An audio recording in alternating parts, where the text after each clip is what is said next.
Thanks everyone for coming. My name is Tammy. I'm with Better Spaces. We partner with buildings and companies to create programs to help you connect, create, and perform at your highest potential.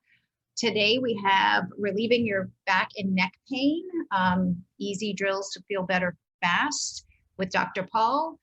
Dr. Paul Kachowa received his doctorate of physical therapy from Mercy College and a BS in exercise physiology from Rutgers. His treatment philosophy is move better, feel better, and play better.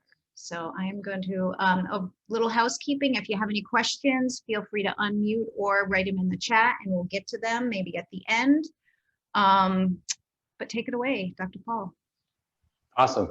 Thank you, Tammy. Today, we're going to be talking about working from home, or if you're in the office, or doing stuff at home. Let's get this slide deck up. So with the pandemic, everybody's working at home, and it wasn't an ideal situation. Everybody was like thrust into this situation where they had to kind of work from home. So the setups weren't so great. So I did a couple of webinars last year about covering the stuff that we did today. The first thing I want to tell everyone is that this is not physical therapy. So this is going to be some good advice, general advice. But if you're dealing with something specific in terms of pain, go seek a medical consultation from a physical therapist or your physician. All right. So with our little disclaimer being said, let's just jump into this. So what do you think of when I say ergonomics? What's the first thing that pops into mind? You know, usually I just Googled this, right? So I went on Google, I said ergonomics, and the first image that came up was this thing.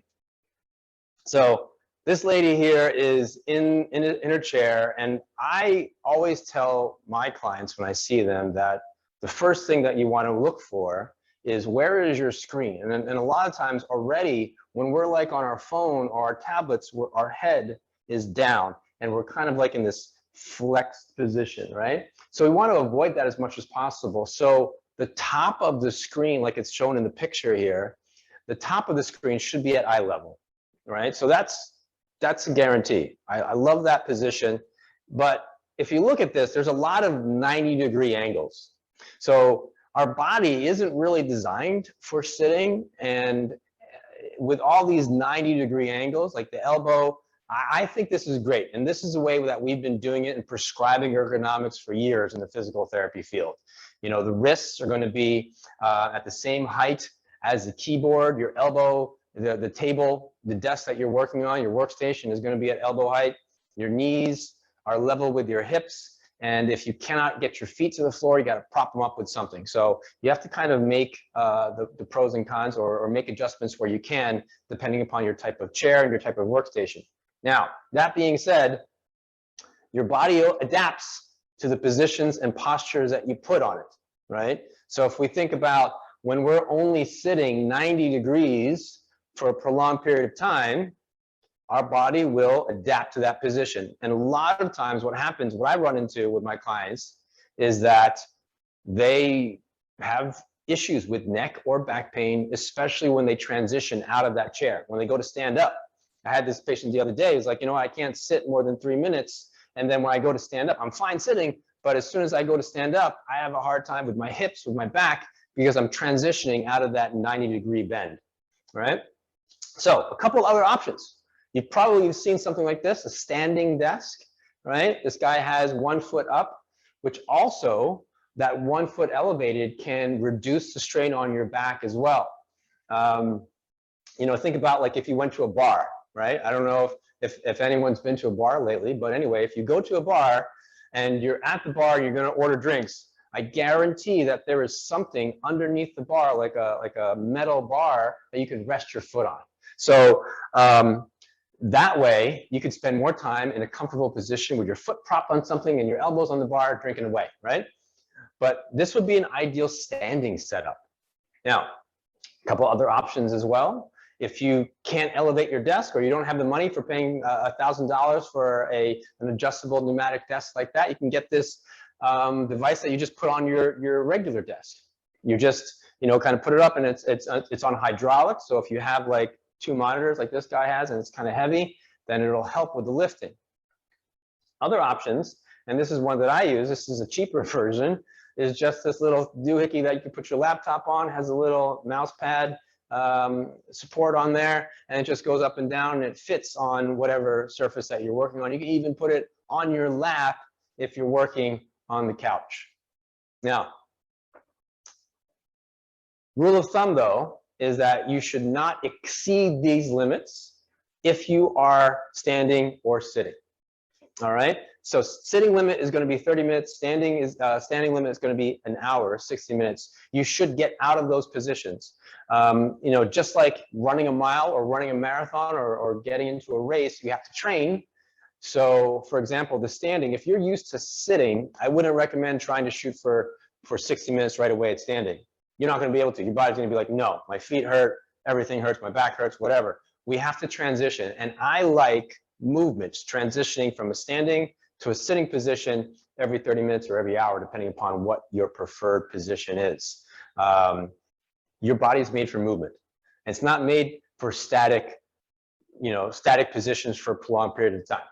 So let's get into the interesting stuff. What do we do, right? Talk about some exercises and drills.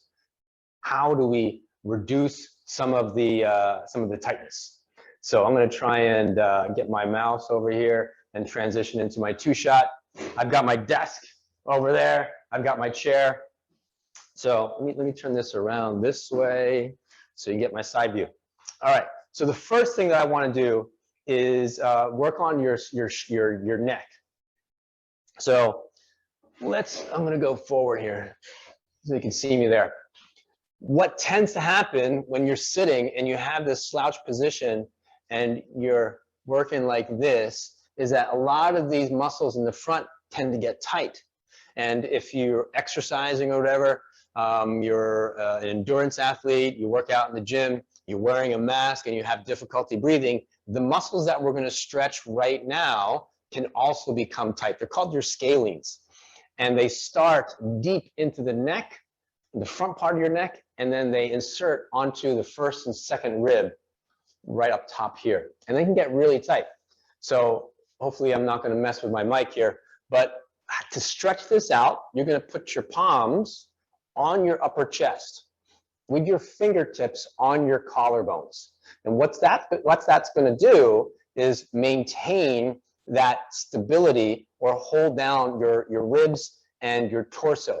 And then from here, you're going to keep your mouth closed, jaw closed, and you're going to look up, right? So as you look up, you should feel all this tension in the front part of your neck. Now, if you go up, straight up, you'll get the stretch on both sides. The scalene muscles come off diagonally. So if you look up and then rotate your chin to one way or come up and diagonally, you're going to get one side, and then you can do the same on the other side. So this is an anterior scalene stretch, and each stretch that we're going to go through today, you're going to hold for at least 30 seconds. All right, so that's an anterior scalene stretch. The next one's going to be a classic, the upper trap stretch. You can do this sitting as well. You're just going to either hold onto the chair with your hand. I'll show you over here. Hold onto the chair with your hand, or you can sit on it. And the main thing is that this upper trap is part of the trapezius muscle that goes from the lower back, the mid back, out to your shoulder and up to your base of your head. So what you're going to do is, as you hold onto the chair with your hand and you sit up tall, you should feel a little tension down this arm. From there, we're going to take your chin and bring it back a bit. So your neck is over, your head is over your shoulder. So we're not going to try and pull from this position. We're going to get into a very neutral position so your chin is in, and then we're going to start to tilt away. I'm tilting to my right with my left hand down. And if I need to get more stretch, I can take my other hand over the top and pull to get that stretch into my upper trap, okay? The thing with this, when these stretches, as you're holding it for 30 seconds, it might be uncomfortable, it might seem tight, but what I want you to do is to try and breathe through it. Relaxing the body and working on a breath pattern of 2 seconds inhale and 4 seconds exhale will help to relax that muscle and allow it to stretch and elongate, right? So we don't want to go into this position and kind of hold your breath and kind of yank on it. We want to take a two second in and then 4 second out. And then that's in and out through the nose, right? If we can do that. That's 2 second in, 4 second out, and you could pause at the top or bottom of your breath, depending upon where you feel comfortable. And you want to do that while you're doing this 30-second hold. All right, we're going to repeat that on both sides with a stabilized arm and shoulder while you're tilting the other way. All right, the next one is called the Brugger pose. And what that is just a good posture reset exercise that you can hold. You can do this in standing or sitting, it doesn't matter. What I like to do, if we're just going to be doing this all seated, is you're going to sit at the edge of your chair. I'll give you the side view here. And we're going to sit up as tall as you can, right? So think about like if there was a string attached to the top of your head, you're going to allow that string to pull you up. So your neck becomes long, your back becomes long, and that tension we're going to try and work off of. You're going to take your hands, relax them down to your sides, and then rotate your palms forward. And as I do that, I feel like my shoulder blades rotate back, my chest is open. Now we're going to do an active isometric contraction, where we're using the tension of our body to reset our posture and strengthen our postural muscles. So from this position, string pulled up to the top, rotate your palms forward. You're going to push your fingers down into the ground as you push the top of your head up, like you're getting pulled by that string, right? So this position here, if you're doing this like in a camera or a mirror, we want to make sure that your chin is in. You're nice and long. We're not looking up. We're not looking down. The chin and eyes are level as we push up. And then we're going to push down with the hands, rotating your palms forward. You should feel a lot of tension through below your shoulder blades and between your shoulder blades and your mid back, right? So we're going to hold this position. We're going to try and build up at least a minute if you can. The first time you do this, you might not even be able to hold it for 60 seconds before something cramps.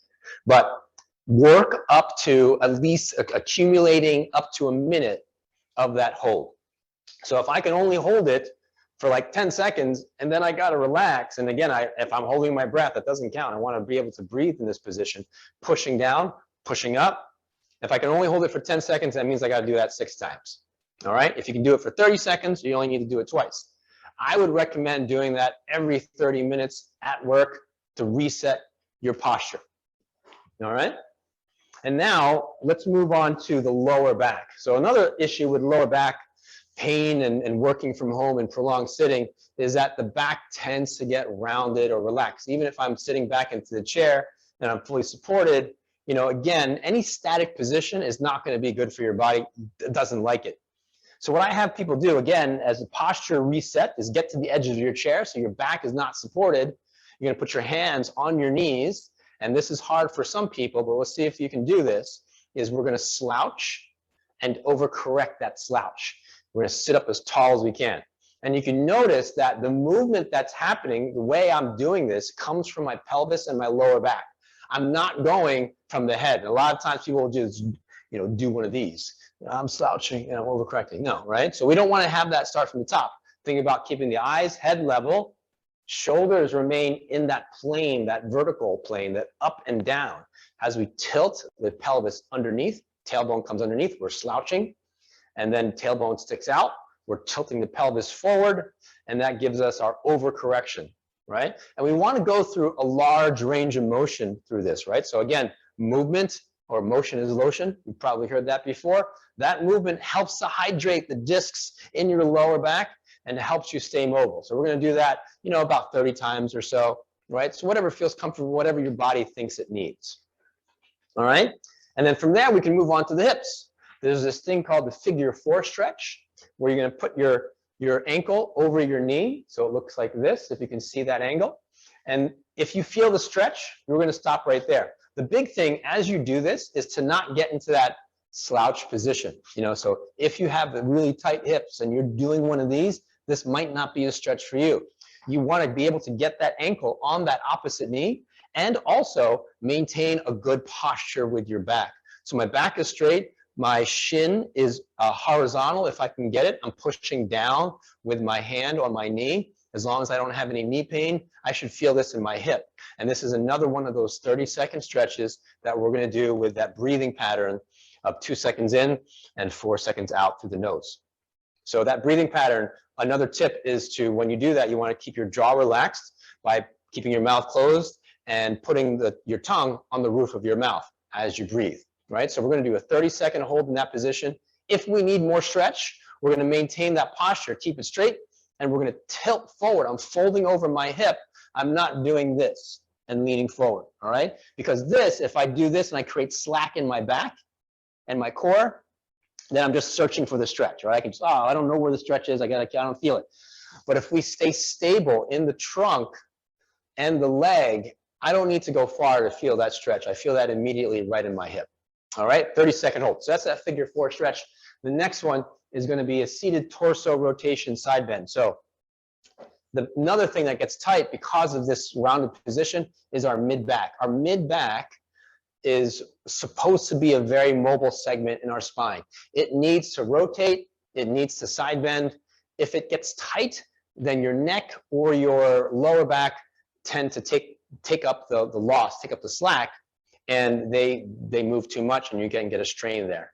So to stretch that out, what we're going to do is we're going to try and keep your knees and feet together, and we're just going to give yourself a hug. We're going to bring your arms across. Don't cross the forearms. We're just going to kind of keep them one on top of the other, and then that tightens up the back muscles and makes it more specific to mobilizing the joints. So what we're going to do is just stay tall and then rotate as far as you can one way, right? And then you feel like the stop, right? And then check out the other side. You're going to rotate and do the other, all right? And see which side is tightest, right? Where do you feel restricted, all right? Is it left or right? And then when we want to improve a side, let's just say this right side feels a little tighter for me, I'm going to use my breathing and my expansion of my lungs to mobilize my mid-back to get more flexible. So I'm going to maintain that tight back with my, my hands wrapping around my body.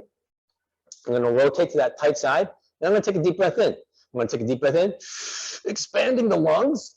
And then I'm going to side bend as I exhale. So that means right shoulder down, left shoulder up, right? And then I'm going to take a deep breath in again, expanding lungs. And then rotate more as I exhale. And then from this position, take a deep breath in, and then exhale and side bend more. So you get the gist of it. Trying to keep your knees still. We're taking an inhale, expanding the lungs, and exhaling, rotating and side bending as we go. So it's like side bend, deep breath in, exhale, side bend more, deep breath in, exhale, rotate more. So those two are paired together. Rotation and side bending in the mid-back. We're going to try and exhale and get a little deeper each time, getting deeper into the range. You do that like once, and then, you know, if you finish your range and then recheck, you should feel looser into that direction again. All right, so just recheck. The last stretch that we're going to do is called the seated A-frame stretch. So once we've loosened up the back, we're going to separate the knees a little bit, and I'm going to brace my hand and my knee, my elbow in between my knees. All right, so that'll create a very stable lower body here. You can see that in the camera. I'm going to take this other hand, and I'm going to keep this nice and straight. I'm going to rotate that arm as high as I can go. I'm looking at my hand, so I'm not kind of doing this and swinging this back, and then it's just all shoulder. We don't want just the shoulder to move. So to prevent the shoulder from just doing all the work, I'm going to rotate with my head and keep my eye on my hand. I don't want to lose sight of my hand, right? So the forearm doesn't move. I'm going to show you the other side. I'm bracing. I'm getting a little bit of tension between the elbow and the and hand with the knees. And I'm going to rotate the other side, looking at my hand as I go. All right, so this one is like one of those stretches where we don't have to hold it, but we're mobilizing the joints, and maybe about, 10 times each side. All right, so those are some exercises and drills that you can do at home or at work to kind of maintain some flexibility, mobility in your lower back and your neck. Let's transition out of there. Awesome. Great. Any questions, anyone? So during this, I added a few more books to lift up my laptop. Immediate result right there. Actionable. Exactly. I have a question. I'm always crossing my legs when I'm sitting. What should you do to should you keep your feet on the floor? Ideally, think about being as neutral as possible. So if you cross your legs, what happens is that you introduce rotation. One side gets shorter, one side gets longer. If it feels comfortable, that's fine, but I wouldn't maintain it. It's not ideal, right? So get out of that position. Maybe you do it for a couple minutes, but get out of that position. Cool. Any questions? We can put it in the chat or unmute yourself. If not, we have coming up, what is it, June 15th, we have Dr. Paul back with the perfect golf warm-up. So tell all your golf friends to join us. Michelle just direct messaged me here. It says, what exercise is the best for the back of my legs to my buttocks? All right. So from the back of my legs to my buttocks, that's generally the hamstring group. Comes from the sit bone, back of your legs. Hold on. Where am I? Looks like my camera. Oh, look at that. There you go. Hey, look at this. My laptop is working overtime.